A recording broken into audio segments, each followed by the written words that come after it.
Varios analistas cercanos a la 4T han desestimado el anuncio de la formación de una plataforma organizativa alrededor del magnate Ricardo Salinas Pliego, expresando que no es una cuestión relevante o preocupante. Muchos seguidores de la 4T incluso se han burlado de esta nueva iniciativa, que en efecto viene a sumarse a los numerosos intentos organizativos de las derechas mexicanas por reagruparse, sin éxito hasta ahora.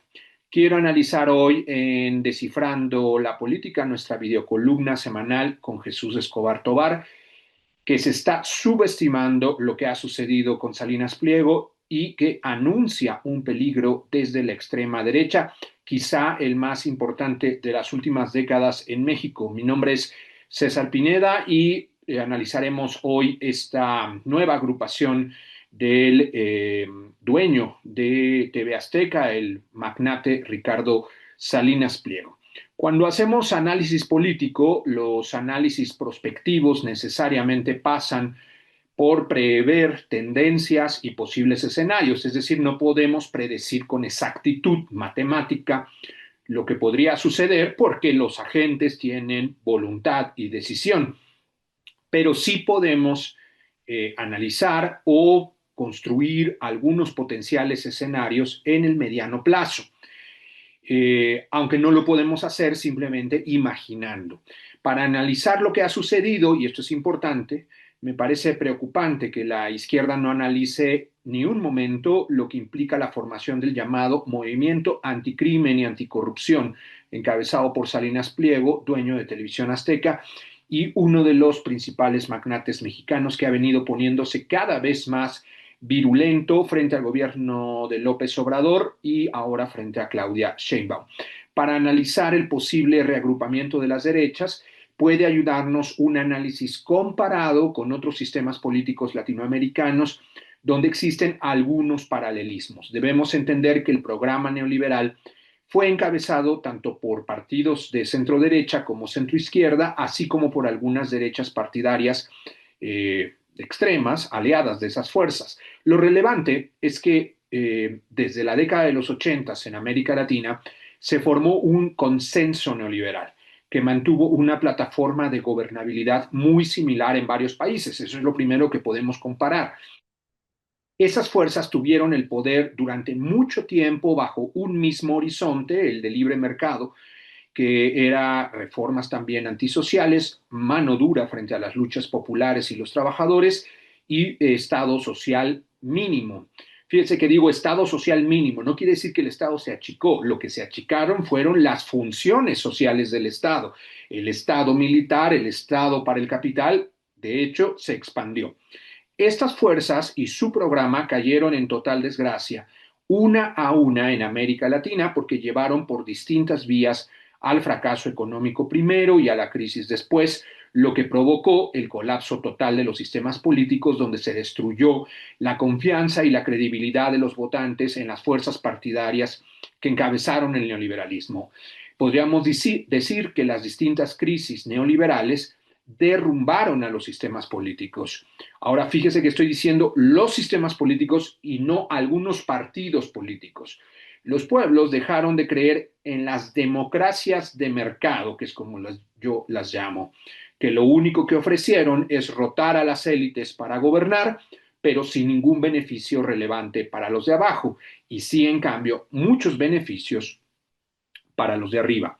Los pueblos entonces pusieron en crisis de uno u otro modo esas democracias de mercado diseñadas solo para repartirse el poder entre la clase política y promover ganancias para los grandes capitales. Esas crisis se representan, por ejemplo, en el alzamiento argentino de 2001, en la guerra del agua y del gas en Bolivia en el año 2000 y 2003, en el alzamiento chileno de 2019, en el paro nacional de Colombia en 2019 y 2020 también, entre muchos otros casos que se levantaron contra las fuerzas mayoritarias, todas neoliberales, todas de derechas. Esas fuerzas habían gobernado generalmente con la exclusión de las izquierdas. El Partido de los Trabajadores y Lula en Brasil habían intentado llegar a la presidencia 3 veces y fueron bloqueados por las fuerzas neoliberales aliadas de los empresarios. Lo mismo pasó en México. aunque las izquierdas partidarias se habían automoderado mucho, tanto en Brasil como en México, de todas maneras, las derechas les habían cerrado el paso.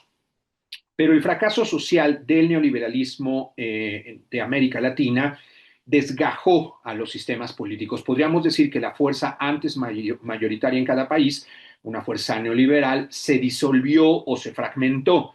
Los votantes de las clases populares y antineoliberales se reagruparon primero alrededor de los líderes progresistas, por ejemplo, alrededor de Evo Morales o Rafael Correa en Ecuador y Bolivia, donde hubo verdaderos alzamientos y crisis políticas con una gigantesca participación popular representada en las nuevas constituyentes que integraban las demandas de fuertes movimientos sociales organizados. En menor intensidad en Colombia, las fuerzas populares lograron construir un programa que fue en parte retomado por Gustavo Petro en Colombia. Evo ganó su primera elección con el 54% del electorado y Correa con el 56% en la segunda vuelta, pero Petro más recientemente con el 50%. Con Chávez pasó lo mismo. El repudio popular se expresó por vía de las urnas, pero antes con poderosos movimientos populares destituyentes, es decir, que tiraron presidentes, pero a su vez con un horizonte constituyente, es decir, se logró aglutinar y reagrupar y agrupar y sistematizar todas las demandas que venían de las luchas y los movimientos populares, los sindicatos, el movimiento indígena, el movimiento ambientalista, los estudiantes, en demandas antineoliberales, pero que proponían un nuevo orden social basado en una nueva constituyente, que se puede agrupar en todos estos casos, excepto Colombia. Un segundo caso son Brasil y Argentina, países mucho más grandes, más industrializados y con capitales más poderosos. En esos casos se agruparon alrededor de Lula y Kirchner, aunque sin claridad de un programa desde abajo. Lula ganó la segunda vuelta con cerca del 60%, pero lo hizo también, y esto es importante, moderando su propia plataforma de gobierno para ser aceptado por los grandes capitales. Kirchner, en cambio, ganó con solo alrededor de un 22% de los votos en medio de la peor crisis de los sistemas políticos latinoamericanos. En el caso de Chile, tenemos entonces, perdón, déjeme regresar, tenemos entonces un paquete de procesos latinoamericanos donde se logran nuevas constituyentes o al menos un plan, un programa de lucha nacional, otros donde no se logra, como es en el caso de Argentina y Brasil, y donde los presidentes tienen que negociar de manera muy cercana a los grandes capitales porque son fuerzas muy poderosas con las cuales no se pueden enfrentar a riesgo de que esos grandes capitales pues lancen una ofensiva contra ellos. En el caso de Chile, la derrota de la constituyente lo hace un caso particular, porque aunque la fuerza de levantamiento pudo concretarse en un documento de nueva constituyente, esta no tuvo apoyo para ser aprobada. Entonces tenemos dos paquetes, el primero de Bolivia, Ecuador, Venezuela, donde se lograron nuevas constituyentes, Brasil y Argentina no, y uno en medio, que aunque sí Chile sí había logrado construir un texto, no logró ser aprobado. México se parece mucho más a Argentina y Brasil porque las clases subalternas se agruparon más alrededor de un personaje que de un programa político y también hay que destacar que tampoco tuvimos la fuerza para construir un horizonte de una nueva constitución. Ahora bien, en todos estos casos, las derechas entraron en crisis, incluyendo, por supuesto, en Venezuela, porque quedaron divididas, quedaron sin líder, quedaron desacreditadas, quedaron sin programa, porque el neoliberalismo quedó totalmente desprestigiado. Es decir, lo que le ha pasado al PRIAN en México, en realidad había pasado en varios lugares, en distintas intensidades en América Latina. En el caso de Venezuela, por ejemplo, que también tuvo un proceso constituyente, las derechas se dividieron porque unas querían quitarle el poder a Chávez por la fuerza y otras no. En el caso boliviano, los partidos de derecha se fragmentaron en muchísimos pedazos. Nadie pudo competir con el movimiento al socialismo y la candidatura de Evo Morales. Había literalmente decenas de partidos que no pudieron agruparse en contra del MAS. En Argentina la crisis era total, pero Kirchner primero y luego Cristina, lograron reagrupar a los sectores populares en un tímido programa progresista. Tanto en Argentina como en Brasil, como son economías muy grandes, agrupan a sectores capitalistas muy poderosos, por tanto tienen menos margen de maniobra para hacer cambios muy profundos. Lo mismo pasa en México. Ahora bien, todos los gobiernos progresistas tienen en común que al llegar al poder encontraron que las reformas estructurales de neoliberales les habían dejado países pues atados de manos, abiertos al libre mercado mundial y sin mucho margen para poder cambiarlo. En el caso de Sudáfrica, fuera de América Latina, es famosa la frase de las fuerzas democratizadoras alrededor de Nelson Mandela que dicen hemos ganado el gobierno, pero no hemos ganado el poder. Para que dimensionemos la idea de que los gobiernos están muy atados, muy estructurados por el neoliberalismo mundial, las reglas de libre comercio, los tratados de libre comercio que he hablado en otras videocolumnas de ellos. Se parecen también en que siendo muchas veces como Lula en Brasil o López Obrador en México, pues que habían sido estas izquierdas muy boicoteadas una y otra vez, como he dicho, no solo por las derechas, sino por los empresarios, y pues empezaron a gobernar sin querer pelear con estos sectores y sin afectar al final realmente los intereses del gran empresariado, que son en efecto un peligro permanente para estos gobiernos. Sin embargo, al no afectarlos, siempre está la posibilidad de que se reagrupen en contra de estos gobiernos. Por eso quizá fueron los mismos gobiernos, estos sudamericanos, que se le llamó la oleada rosa, que se nombraron a sí mismos como progresistas, no como izquierda, pero son ellos los que se nombraron así. Así se llamó el Encuentro Latinoamericano Progresista de 2014, con la participación de partidos o coaliciones gobernantes de Bolivia, de Uruguay, de Argentina, o con esa denominación de progresistas se integró el Grupo Puebla ya en 2019, incluyendo el gobierno de López Obrador. Progresistas se llamaron a sí mismos esos gobiernos. Ahora, todos los gobiernos progresistas lograron más apoyo popular cuando entregaron a través de los programas sociales, como en Brasil y en Argentina, también en México, urgentes transferencias monetarias entre los sectores más empobrecidos, aunque en el caso de México no solo tiene que ver con los programas sociales, sino con el aumento al salario mínimo, como hemos dicho en videocolumnas pasadas. Todos los gobiernos progresistas redujeron la pobreza. Este margen de maniobra sí lo podían impulsar, en este margen de maniobra sí podían impulsar cambios y todos los gobiernos progresistas lo hicieron.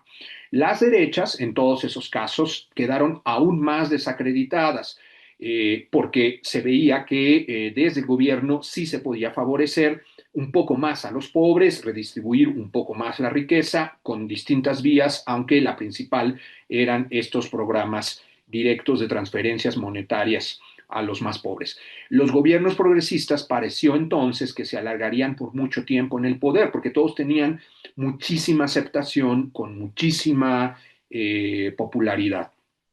Los Kirchner, por ejemplo, gobernaron durante 3 periodos presidenciales, el Partido de los Trabajadores en el Brasil en 2 periodos consecutivos, Evo incluso en 3 periodos, él mismo religiéndose y Chávez religiéndose desde 1999 y hasta 2014, que solo se interrumpió pues por su muerte. Las derechas parecían haber quedado destruidas frente al enorme apoyo popular que tenía el progresismo, una cosa pues que es muy similar a lo que está sucediendo hoy con la presidenta Sheinbaum, que tiene una enorme popularidad y que pues no parece cercano ninguna reintegración de las derechas. Esto ya había pasado en América Latina y esto parecía ser lo que también caracterizaba a esos otros gobiernos, que las derechas no pintaban, por decir así. Eh, por eso es muy importante entonces analizar y ver cómo las derechas se reagruparon o qué factores les ayudaron en esos, sobre todo en Sudamérica. El primer factor que desestabilizó a los gobiernos progresistas fue el debilitamiento del apoyo popular debido a crisis económicas. Esto sucedió en Venezuela, cuando la caída de los precios del petróleo con los que se financiaban los programas sociales junto a las medidas de boicot de Estados Unidos produjeron una profunda crisis de la que Venezuela no ha podido recuperarse del todo hace ya 10 años. En Argentina, la inflación erosionó una parte del apoyo popular al kirchnerismo. En México no parece estar cerca un escenario similar, a menos que Trump apriete su puño contra nosotros. Aún así, parece lejano una posible crisis económica, aunque no hay que descartarla. El segundo factor es que las derechas acorraladas y confundidas por un tiempo, sin una salida política democrática para quitarles el poder a los gobiernos progresistas, decidieron tomar el camino antidemocrático de sacarles el poder a través de la guerra sucia. A Lula, como es bastante conocido, le fabricaron delitos que no cometió. A Cristina Kirchner se le ha condenado también para que no pueda ser candidata de nuevo. En el caso de Venezuela, primero intentaron un golpe de Estado y luego, ante un terrible error del chavismo, de plano la oposición de derechas desconoció a Maduro y Guaidó se autoproclamó presidente con el apoyo de Estados Unidos. Ante un intento que podríamos decir fue excesivo de una nueva reelección de Evo Morales en 2019, que ganó la elección, las policías y las derechas le dieron un golpe de Estado empujado y, digamos, legitimado por la OEA. Estas experiencias marcan que se equivoquen o no se equivoquen, en algunos casos los delitos son claramente fabricados, en otros está en debate qué tanto estos presidentes, especialmente en Venezuela y en Bolivia, abrieron la puerta para la posibilidad de ser cuestionados democráticamente. Pero se equivoquen o no se equivoquen, las derechas, incluso aunque sean minoritarias, han encontrado un campo de oportunidad en el llamado lawfare o bien en los golpes de Estado como vía para expulsar a los gobiernos progresistas del poder. Esto ya se ha iniciado en México. Si el anterior factor estaba lejano, este parece, ya estamos en una carrera de la derecha para eso. Parece todavía muy lejana tener éxito. No es el camino del golpe de Estado. Las acusaciones de corrupción y narcotráfico fueron también la estrategia lanzada en Venezuela y Brasil. Junto a los casos reales de corrupción, tanto en cuadros de la Revolución Bolivariana como en el PT en Brasil, se le dio el pretexto perfecto a la derecha para hacer caer la credibilidad de los gobiernos progresistas. Ojo, las campañas de odio tarde o temprano terminan agrupando a los seguidores de las derechas alrededor de los disparates y acusaciones o parcialmente verdaderos o totalmente falsas, eso no importa, pero agrupa a los seguidores de las derechas que, radicalizados, erosionan la confianza de los votantes que pueden no apoyar a la derecha, pero muchos de ellos terminan absteniéndose, abriéndole el paso o el margen a las derechas. Creo que en México esto ya está en curso. La campaña contra Sheinbaum, llamándole narcopresidenta, pues no funcionó. Creo que el hostigamiento a los hijos de López Obrador es una campaña totalmente falsa. No veo argumentos de peso, no veo pruebas en relación a su corrupción y está diseñada para que a través de la mentira se pueda crear un ambiente de linchamiento contra la 4T. Pero si bien creo que cualquier campaña de este tipo contra Sheinbaum e incluso contra los hijos de López Obrador es falsa, tenemos que en otros cargos y personajes, pues al menos yo sí tengo serias dudas de su comportamiento. Cuauhtémoc Blanco en Morelos es uno de ellos que fue acusado de desviación de recursos, Rubén Rocha en Sinaloa o el propio Adán Augusto, todos ellos con acusaciones de funcionarios o de malos manejos que los ligan de uno u otro modo, a lo mejor indirectamente, al narcotráfico. En todos estos casos, yo no metería las manos al fuego.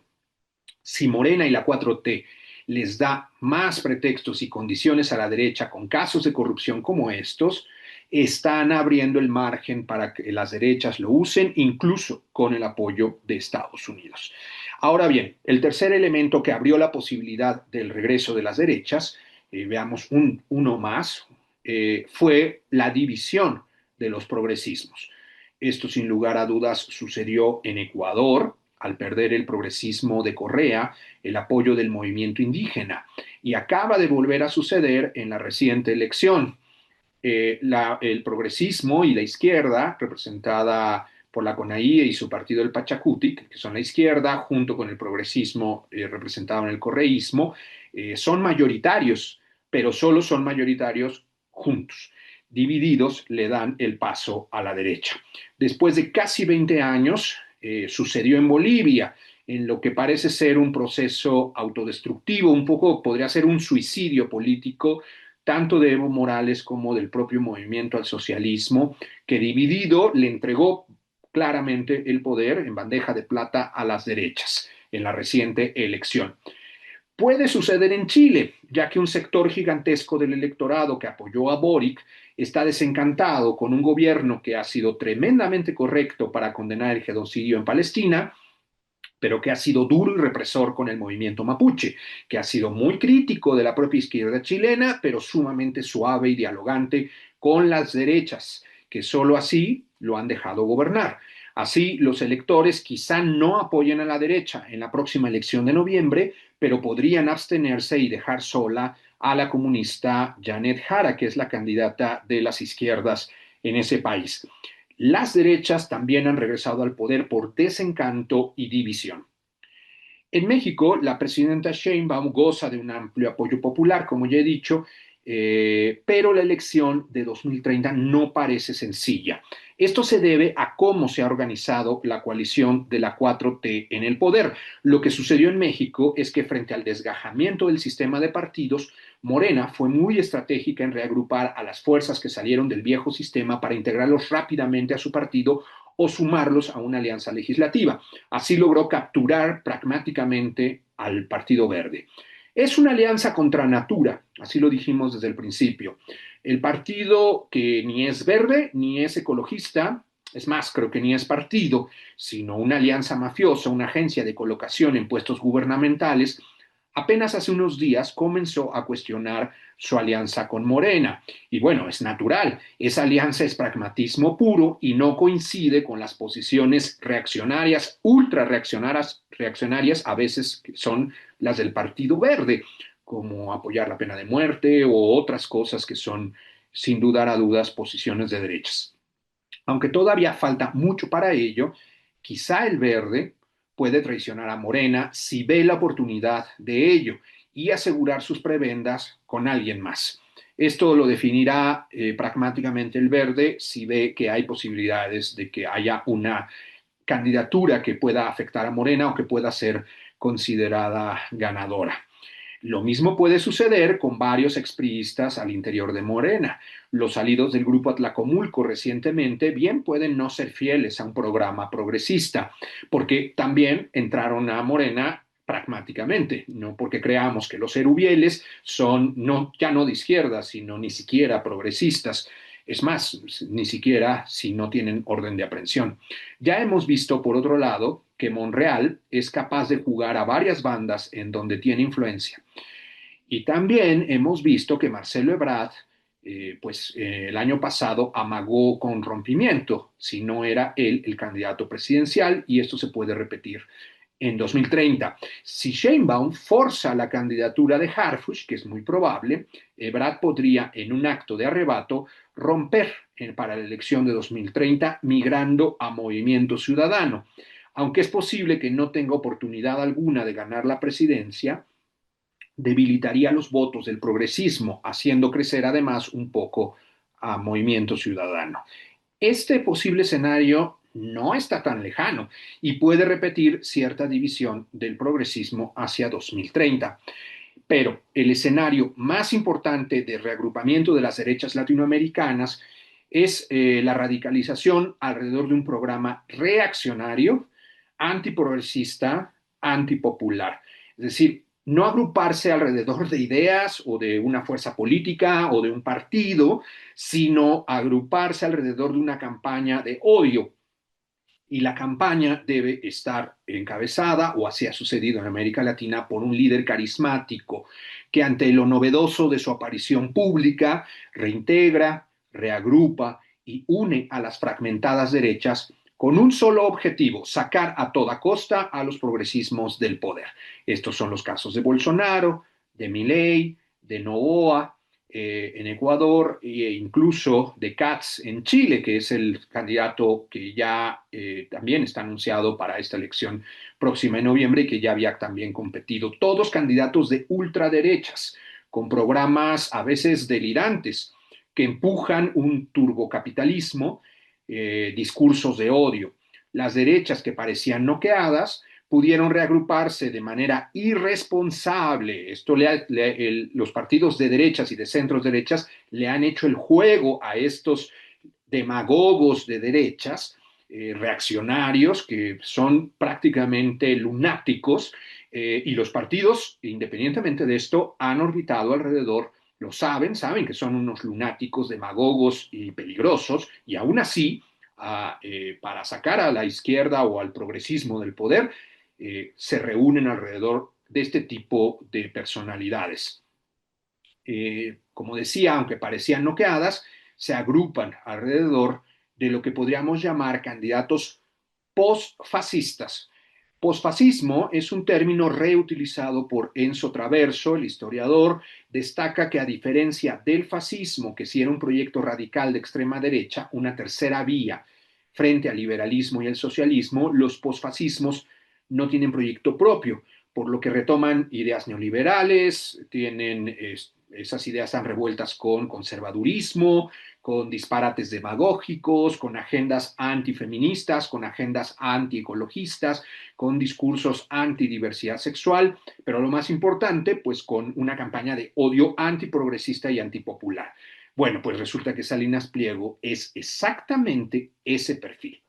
Ricardo Salinas Pliego no es un candidato débil como Xóchitl Gálvez. Su fuerza radica en su extremismo, en su lenguaje de odio, en su programa reaccionario anticomunista. Salinas Pliego tampoco es Verástegui, que aunque dice representar a la ultraderecha católica, no cuenta con legitimidad por su trayectoria como artista de variedad y entretenimiento que como realmente un político. Salinas Pliego, que siendo no político, cuenta con millones de seguidores en redes sociales, es un magnate con influencia sobre los sectores menos dóciles del empresariado con la 4T y, por supuesto, lo más importante, tiene un canal de televisión que día y noche hace propaganda contra el gobierno mexicano. Aún más, como hemos dicho en una videocolumna anterior, está claro que lo que queda del Partido Revolucionario Institucional pues podría sumarse a una posible candidatura de este tipo, de un lunático. Pues si el PRI se sumó a la de Xóchitl Gálvez, no habría razón para no sumarse a una candidatura que se anunciaría como una cruzada contra la 4T que se propagaría todos los días por TV Azteca. Hay que recordar lo que lograron las televisoras con Peña Nieto. La unión de derechas entonces dependería de Acción Nacional, que daría con una decisión así, pues en realidad un salto al vacío. No queda tan claro que el PAN pudiera renunciar a una candidatura propia. Eso prácticamente lo dejaría igual que el PRI, sin candidato y desfondado, como le pasó al PRI en la reciente elección. Y además, no presentar candidato, que no lo han hecho en 40 años, debilitaría su propia trayectoria. No lo hicieron frente al PRI, que mataba a estudiantes en las plazas, ni que desaparecía indígenas. Con ellos dialogaban, con ellos pactaban, de hecho apoyaban varias de las reformas que el PRI impulsaba, pero ahora pareciera que les es imposible negociar, dialogar o pactar algo con Morena. Eh, si apoyaran esta candidatura, se estarían saliendo del marco de la democracia que todavía existe. Pero tienen un problema, y es que tampoco tienen un posible candidato fuerte. Y esto los va a presionar para quizá abrazar a Salinas Pliego y con ello fundirse y integrarse a la extrema derecha. Si el PRIAN apoyara a Salinas Pliego y este lograra aglutinar al sector extremista del empresariado y además lograra arrebatarle a un sector del electorado, el más confundido, el menos politizado de la 4T, solo entonces, la candidatura de extrema derecha comenzaría a tener algunas posibilidades de ser competitiva. Sin embargo, si todas estas condiciones, que ninguna es imposible, ni están lejos de ser posibles escenarios, pues serían fatídicas si el candidato de Morena es débil o no se logra repetir una candidatura de unidad. Y resulta que nos dirigimos casi seguramente o a uno o a ambos escenarios en 2030, es decir, un candidato débil o un candidato que no es de unidad. Al combinarse todos estos elementos con el posible reagrupamiento de las derechas alrededor del demagogo extremista de Salinas Pliego, se abriría por completo la posibilidad de que la Cuarta Transformación perdiera el poder. Se crearía lo que algunos llaman tormenta perfecta, que en otro lenguaje sería la combinación de varios vectores de debilitamiento del poder de la Cuarta Transformación, abriéndole el paso a la derecha. En manos de Salinas Pliego, esto significaría una verdadera catástrofe. Todos estos escenarios deben ser analizados no solo por los intelectuales y académicos cercanos a la 4T, sino por el partido y más aún por sus bases sociales, que tenían que impulsar más bien un paso más hacia la izquierda en vez de delegar la acción política en sus líderes. La decisión de Salinas Pliego ha abierto un camino, ciertamente lejano, ciertamente poco seguro, pero ya ha abierto una posible fisura en la hegemonía de la Cuarta Transformación que parecía absoluta hasta ahora. La presidenta Sheinbaum, pero sobre todo las bases sociales del progresismo, deben conjurar el peligro de la extrema derecha con politización, con organización, aprendiendo las lecciones de los progresismos en América Latina. Muchas gracias por escucharme. Soy César Pineda. Puede encontrarme también en mi página enriquepineda.info.net y en redes sociales @César Pineda. Nos vemos la próxima semana aquí en Descifrando la Política.